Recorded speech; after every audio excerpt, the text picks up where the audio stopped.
তারিখটা ছিল 30শে এপ্রিল 2024। ওই দিন পুরো বিকেলের রাইড সাইড উপভোগ করে লাস্টে যাচ্ছিলাম কলেজের এক বন্ধুর সাথে আড্ডা দিব, কেননা অনেক দিন দেখা হয় না, আর সেই জন্যই চলে যাচ্ছিলাম। কিন্তু ওইখানে আর যাওয়া হয়নি, তার আগেই একটা ছোটোখাটো দুর্ঘটনা ঘটে যায়। আর তারপর কোনো রকম বন্ধুকে কল দিয়ে বাসা অবধি আসি, বাসায় এসে হসপিটালে যাই। আর হসপিটাল যাওয়ার পর দেখি লিগামেন্ট ফ্র্যাকচার, দেন প্লাস্টার, 1 মাস বিছানায়। তারপর হালকা পাতলা এক্সারসাইজ করে আমি আবার চলে আসছি আপনাদেরই মাঝে। বুম বুম, ফাইনালি 38 দিন পর বাইকটা নিয়ে বের হলাম, তাও বাইকে তেল ছিল না, সেই জন্য তো একটু তেল নিব, তেল নিয়ে পরে আবার রেখে দিব। ও আমার তো মুড এখনই হাইপার হয়ে গেছে, কি কমো আর। গিয়ার শিফটিং করতে পারতেছি না ভালো করে, অথচ থ্রোটাল মোড়ানে আমার বাদ নাই। মানে কাইন্ড অফ কুত্তার লেজ কখনো সোজা হয় না, এরকম একটা ব্যাপার স্যাপার আর কি। আর পায়ে পট্টি দিয়ে বের হয়েছি, কেননা পায়ে যদি হালকা প্রেশার পড়ে, এটা থাকলে মানে একটু চাপ দিয়ে রাখলে ভালোভাবে মুভ করা যায়। এটা আমি ব্যায়াম করি যখন হাত দিয়ে ধরি, তো তখন জিনিসটা খেয়াল করলাম, পরে এই জিনিসটা নিয়ে নিচ্ছি। আর হ্যাঁ, হাফ প্যান্ট আর স্যান্ডেল পরেই বের হয়েছি, কেননা ফুল প্যান্ট তো পরেই নাই, সেহেতু জুতা পরে কি করবো। আরে ভাই রে ভাই, তোমরা আমার একটু সাইড দেওয়া দাও, এতদিন পর রাস্তায় নামছি। আর আজকে লাইসেন্স, বাইকের পেপারস কিছুই নিয়ে বের হই নাই, কেননা বাইকের কাগজের মেয়াদ নাই। আরে কাকা,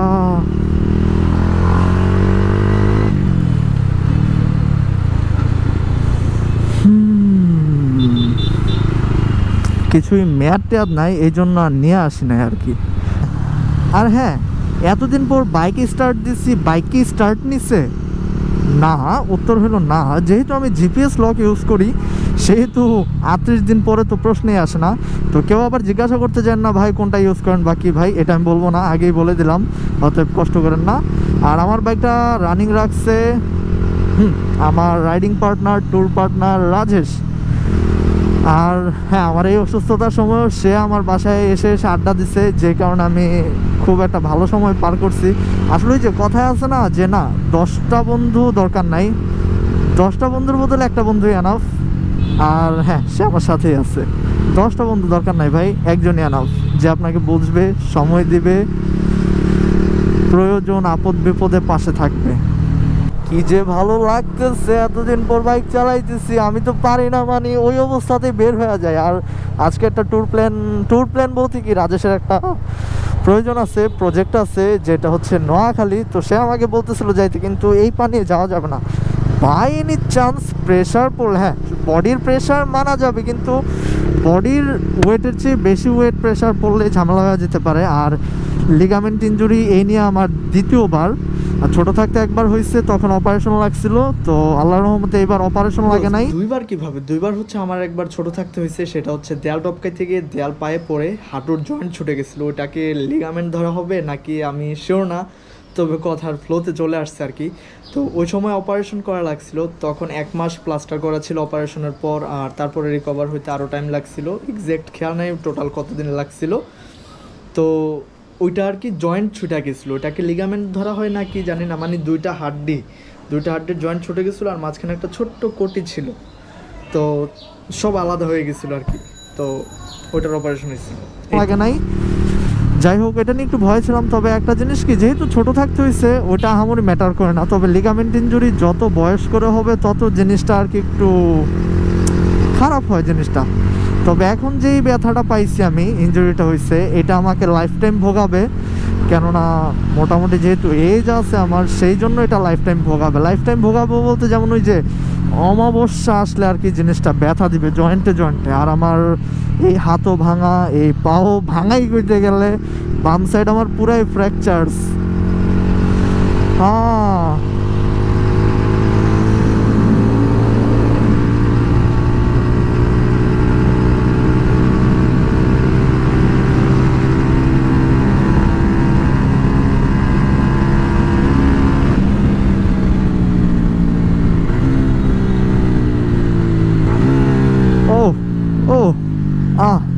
ওয়েভস ম্যাচিং এর মজা রে ভাই, রে ভাই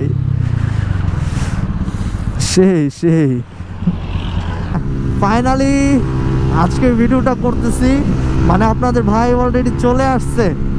এখন আজকে বের হয়েছি, ঈদের আগে হয়তো আর বের হবো না, একবার ঈদের পরে। তো কেন বের হবো না, এটা হচ্ছে যেহেতু রাজেশ থাকবে না সেহেতু, আর আমার ট্যাক্স টোকেনও আপডেট করা নেই, এগুলো আপডেট করে নিই তারপর।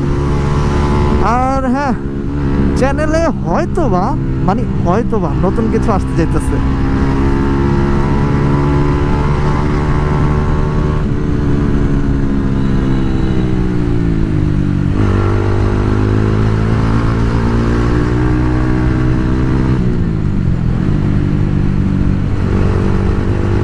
কে কাকু,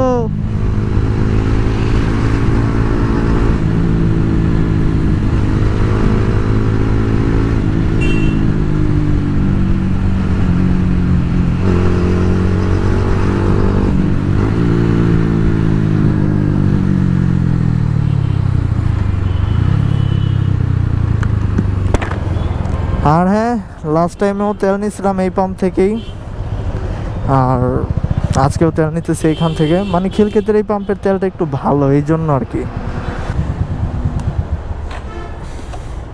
510 টাকার। হুম।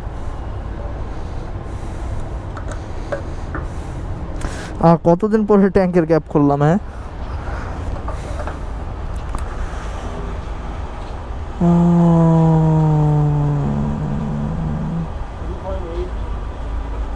হুম,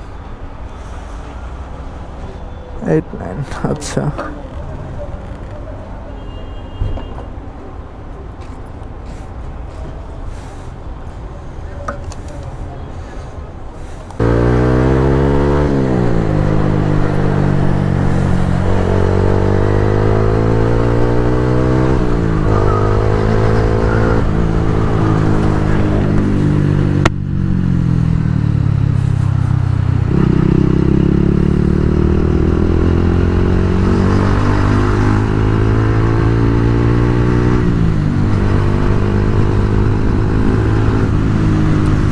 ভাবছিলাম যে স্লো স্লো চালানো, কই আর স্লো চালানো হইতেছে।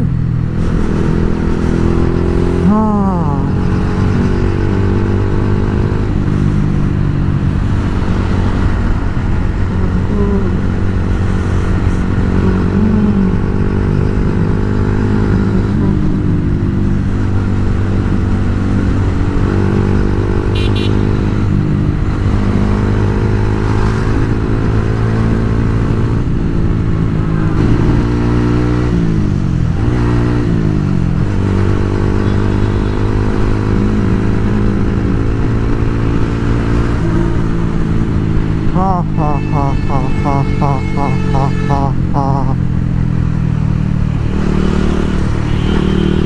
না, এদিক ওদিক তাকানো যাবে না, অনেকদিন যেহেতু বাইক চালাই না, এদিক ওদিক তাকাইতে গেলে আবার কনসেন্ট্রেট ব্রেক হয়ে যাবে।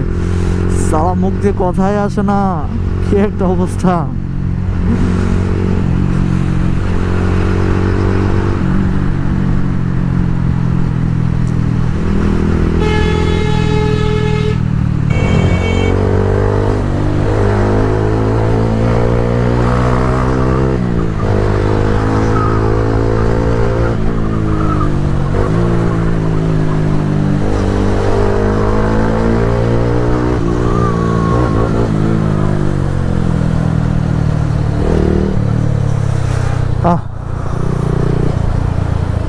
ফুলফিল মানে একদম,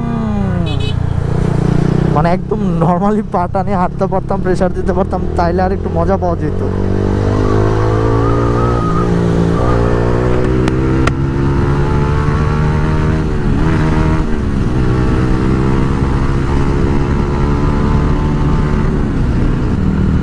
ওহো, আমার এটাও ভেঙে গেছিল। আর হ্যাঁ, অ্যাক্সিডেন্ট করে আমার বাইকের তেমন কোনো ড্যামেজ হয় নাই। চলেন ড্যামেজগুলো আমি দেখাইতেছি। আসলে ওরকম কোনো ড্যামেজ হয় নাই, তবে ক্যামেরার এই মাউন্টটা মনে হয় বেঁকে গেছে। এটা ব্যাপার না, এটা আরেকটা লাগাই দিলেই হবে। আর আর কি, আর হেডলাইট একটু ঘষা হয়েছে, আর বাম্পার একটু দেখাচ্ছি, চলেন।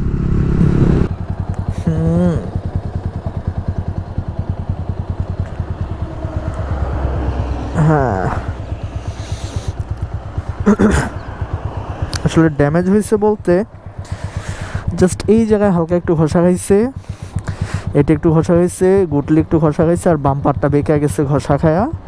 আর এই যে এই ফুটপ্যাকটা একটু বাঁকা হয়ে গেছে, ব্যাস এটুকুই। আর ব্রেকটা জ্যাম হয়ে গেছিলো সামনের ক্যালিপার, এইটুকুই। আচ্ছা যাই হোক ব্রোস, আজকে তাহলে বিদায় নেই, দেখা হচ্ছে আমাদের পরবর্তী ভিডিওতে। ততক্ষণ সবাই ভালো থাকবেন, সুস্থ থাকবেন, আর প্যারা নাই ব্রোস, আল্লাহ হাফেজ। অত প্যারা নিয়ে লাভ নাই লাইফে।